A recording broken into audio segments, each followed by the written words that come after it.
Well, good morning and welcome to another edition of Expert Alert here on WLOX. Of course, this is when we talk to some of the experts in different fields around the Gulf Coast and see what's going on and get some tips for you. And today we have Thad McIntyre from PowerMark Properties is back with us. How are you? Thanks. Good to see you. Good to see you. We're talking, of course, talking real estate right now. And there's so many different things going on in the world of real estate. You see a lot of properties going up for sale. And you told me, how many did you have just this past month? Currently in the MLS, just in Hancock and Harrison County, single family residents only, no condos or townhomes, but there are over 495 pending. And in price points, which are considered moderate price points here, 150 to 250 or 300,000, only 88 properties available. Wow.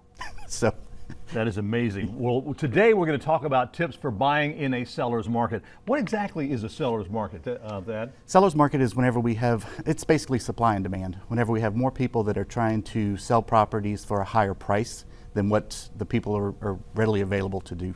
So we really have to watch that. A lot of for sale by owner signs are indicative of entering into a seller's market when a seller thinks that their houses are worth more than what they actually are. And how smart is that? For who? The buyer, the seller? For the seller to sell. I mean, I guess if you're for sale by owner, you know all the ins and outs of what you need to do as far as inspections, insurance, and escrows and whatever. We hope so, as a for sale by owner, that you do know enough of that. But unfortunately, it's kind of buyer beware at that point, and it's not always healthy for the buyer and protection of the buyer or even the seller, because maybe the seller isn't aware of certain things that they have to disclose. Right. And being a non-disclosure state in Mississippi, a seller doesn't always have to give you the information that maybe you as a buyer should know, but us as real estate agents are required to get from the seller. Ah, so that's a good thing. How do you know if you're in a seller's market? We have no properties available. That's really? the easiest way. Yeah, whenever we're looking at price points, when the price can't keep up with the appraised value, that's another indication. Or whenever a seller feels like they don't need a real estate agent to get involved. Wow. Give us some tips on dealing with the things in the seller's market. I tell all buyers to be very, very careful right now and be prepared to go into multiple offers.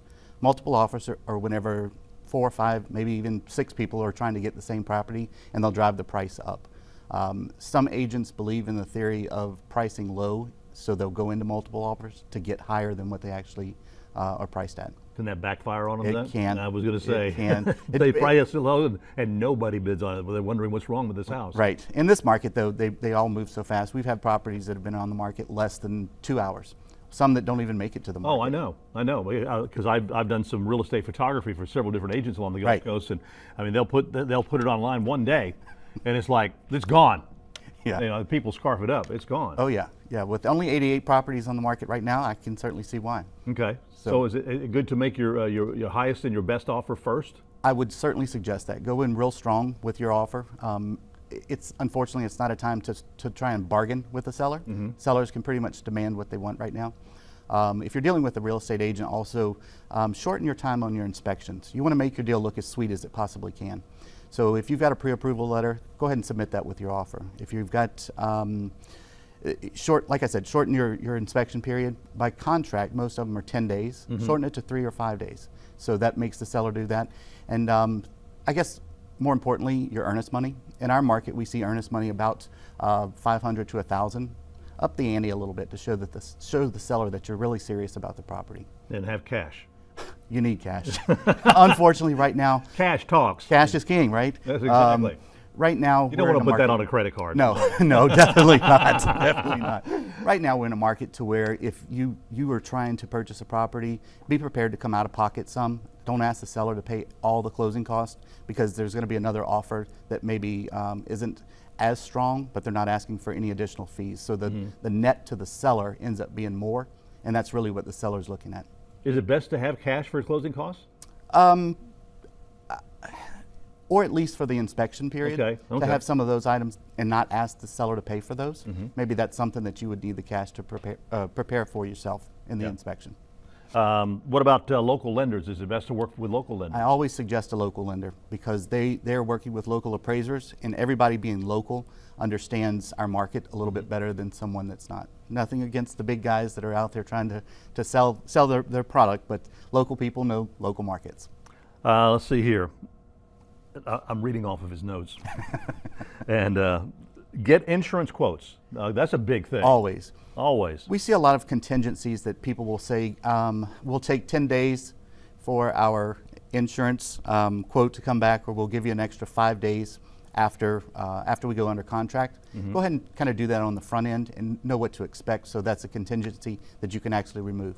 Okay. I mean, do people sometimes use a lender from out of the area? Oh yeah, we'll still see some people that are using the big Silver Bullet, aka Rocket, or some of the others Rocket out there. Mortgage. Yeah, Oh. exactly. That aren't local, but always try to find somebody local. Well, I would think that it would be a lot easier if you use somebody local. I mean, 'cause you have easier contact with them, because if you try to get on the phone and with one of these other places out of the area, you don't know if you're going to get the same person on the phone or not, and they may not have your case, so Correct. to speak. Correct. So we always want to watch that and see, not only that, but the local people, like I said, they know the market, and it's easy for us to go down to them and see them face to face if we need to. and So get involved. if I'm out driving somewhere and I see a house for sale that I like, it's best to pounce on that quickly. So yes, and hopefully you've got a buyer's agent already involved and you're working with them, so you're not like some people that just go from house to house and from agent to agent. Go ahead and find somebody that you mesh with, work with them, let them do the legwork. At the end of the day, that's what they get paid to do anyway. Right, So because let them do their job. sometimes the properties that a property that you like, they may not be the listing agent on there, but they can still work with you on that. Absolutely, and they represent you as the buyer. So that's Right. kind of sometimes a better position. We call it dual agency whenever the seller and buyer are represented by the same agent. Some people frown upon that. Some people actually enjoy doing that more. But I always suggest find a buyer's agent, let them do the legwork. Granted, they may not know as much about the property because they weren't listed, but they represent you and can hopefully negotiate better for you anyway. I mean, and you can go online and look at all the different places whatsoever, as far as looking at properties, MLS numbers, and everything. But if, like you said, you get like you an agent, sit down and say, "This is what I'm looking for." We were talking about this when before we went on the air, because towards the end of the year, I'm going to start looking for a house like 3-bedroom, 2-bath. He said, Right. "Good luck." 3-bedroom, 2-bath has got to have a nice kitchen. Sure. Because I like to cook, and a backyard for my fur babies. Yep. And all that. So those are some things that you have to look for. Correct. But it's easier with your everyday work going on that you have an agent look for it for you. That's correct. And not only that, but in this market right now, you need to be prepared to not say, "I'm just looking," but if you're really in the market, now is the time to say, "Okay, I'm ready to buy." Because the property that you look at today won't be there tomorrow, much less next week or in 30 days. Yeah. So make sure that you're ready. You've done all of your contingency removals. You've got a little bit of cash, and pre-approval letters go a long ways. And those are important. Yes, those Those are are all really- important key factors to have going into it from the beginning I stage. got money. Any other tips? Got about a minute left. Any other tips that you can pass along to anyone that buying, selling? Just take a look at the market. Find yourself a good agent that you're able to work with, and just get ready. It's going to be a bumpy ride right now. Oh, wow. And not in a good way. No, unfortunately not. But we're going to make the transaction as smooth as we possibly can for all of our buyers and sellers. It's just a unprecedented market right now. Even back in 2007 when we had the mortgage meltdown, and post-Katrina. We have more real estate agents on the entire Gulf Coast than we've ever had through our local MLS board. We have over 1,700. Real So- estate agents? Yes. Wow. So we have more agents currently than we do properties to sell.